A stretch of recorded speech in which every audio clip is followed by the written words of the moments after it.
Mara baada ya Yanga kupeleka kesi kule mahakama ya michezo kwa maana ya kasi kuhusiana na mchezo wa ligi kuu soka Tanzania bara kwa maana ya NBC Premier League, sasa rasmi taarifa ilitoka kuhusiana na mchezo huo kutoka kwa mamlaka ya kasi hiyo wao wenyewe. Sasa mara baada ya kasi kutoa taarifa hiyo, na moja kwa moja kinachofuata sasa, bodi ya ligi wao pia wakatoa taarifa yao kuhusiana na mchezo huo.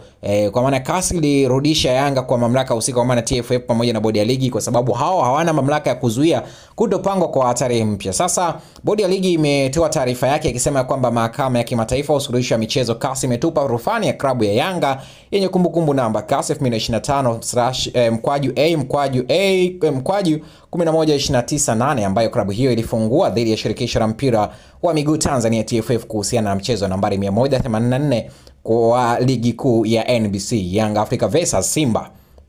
Walemikiwa wengine katika shauri hilo, ambapo pamoja na mengine klabu ya Yanga iliomba mechi tajwa hapo juu isipangiwe tarehe mpaka litakapotolewa uamuzi. Ni bodi ya ligi kuu Tanzania TPLB na klabu ya Simba. Kutokana na uamuzi huo wa CAS, bodi ya ligi kuu Tanzania inaendelea na maandalizi yake ya kuhitimisha msimu wa ligi kuu ya NBC 2024-2025 na kufanya maboresho ya ratiba ya ligi ikiwemo mchezo nambari 184 Young Africa vs Simba, kisha kutangaza ratiba mpya mapema iwezekanavyo. Kwa maana hiyo tutarajie ratiba mpya ya mchezo wa dabi ya Kariakoo baina ya Simba dhidi ya Yanga, ama baina ya Yanga dhidi ya Simba, kwa sababu tayari mamlaka husika kwa maana ya bodi ya ligi ambao wao wanasimamia ligi